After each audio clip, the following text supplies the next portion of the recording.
കേരളത്തിൽ UDF 100-ലധികം സീറ്റുകൾ നേടി കരുത്തോടെ അധികാരത്തിൽ വരുമെന്ന് പ്രതിപക്ഷ നേതാവ് അഡ്വക്കേറ്റ് വി.ഡി. സതീശൻ പറവൂർ കേസരി കോളേജിലെ ബൂത്തിൽ കുടുംബസമേതമെത്തി വോട്ട് രേഖപ്പെടുത്തിയ ശേഷം മാധ്യമങ്ങളോട് സംസാരിക്കുകയായിരുന്നു അദ്ദേഹം. കഴിഞ്ഞ 3 മാസത്തിനിടെ 4 തവണ കേരളത്തിൽ ഉടനീളം നടത്തിയ യാത്രകളിൽ നിന്നും ശക്തമായ ജനവികാരം നേരിട്ട് ബോധ്യപ്പെട്ടിട്ടുണ്ടെന്നും പ്രബുദ്ധരായ കേരളത്തിലെ വോട്ടർമാർ നിലവിലെ രാഷ്ട്രീയ സാഹചര്യങ്ങൾ വിലയിരുത്തി UDF-ന് അനുകൂലമായി വോട്ട് രേഖപ്പെടുത്തുമെന്നും പ്രതിപക്ഷ നേതാവ് അഡ്വക്കേറ്റ് വി.ഡി. സതീശൻ പറവൂർ കേസരി കോളേജിലെ ബൂത്തിൽ കുടുംബസമേതമെത്തി വോട്ട് രേഖപ്പെടുത്തിയ ശേഷം മാധ്യമങ്ങളോട് സംസാരിക്കുകയായിരുന്നു അദ്ദേഹം. ഉദ്യോഗസ്ഥർക്ക് പോസ്റ്റൽ വോട്ട് രേഖപ്പെടുത്താൻ സാധിക്കാത്ത സാഹചര്യം അതീവ ഗൗരവകരമാണെന്നും ഇക്കാര്യം തെരഞ്ഞെടുപ്പ് കമ്മീഷനെ അറിയിച്ചിട്ടുണ്ടെന്നും അദ്ദേഹം വ്യക്തമാക്കി. കേരളത്തിൽ എല്ലായിടത്തും എല്ലാവരും ഈ പോളിംഗ് പ്രക്രിയയിൽ പങ്കെടുത്ത് ജനാധിപത്യ പ്രക്രിയയിൽ പങ്കെടുത്ത് ജനാധിപത്യത്തെ വിജയിപ്പിക്കാൻ വേണ്ടിയിട്ടുള്ള ശ്രമങ്ങളിൽ പങ്കാളികളാകണമെന്നാണ് എൻ്റെ ആദ്യത്തെ അഭ്യർത്ഥന.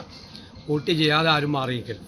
വോട്ട് ചെയ്യാതെ ഇഷ്ടമുള്ളവർക്ക് വോട്ട് ചെയ്യാതെ അവരുടെ ജനാധിപത്യപരമായ മൗലികമായ അവകാശമാണ്.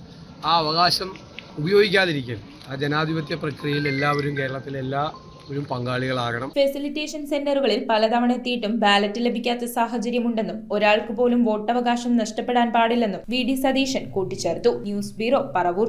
നമ്മുടെ നോർത്ത് പറവൂരി വെറും 5200 സ്റ്റീൽ അലമാര വാങ്ങാൻ പറ്റും. ഇവിടെ സിറ്റ് ഔട്ട് ബെഞ്ചൊക്കെ സ്റ്റാർട്ട് ചെയ്യണത് വെറും 5800 തുടങ്ങിയാണ്. ഇവിടെ കട്ടിൽ ബെഡ് പില്ലോ അടക്കം വെറും 4900 മാത്രമേ ഉള്ളൂ. നോർത്ത് പറവൂർ പറയാട് ഗുരുതിപ്പാടൻ ടെമ്പിളിന്റെ നേരെ ഓപ്പോസിറ്റ് ആയിട്ടുള്ള കളത്തുങ്കൽ ഫർണിച്ചർ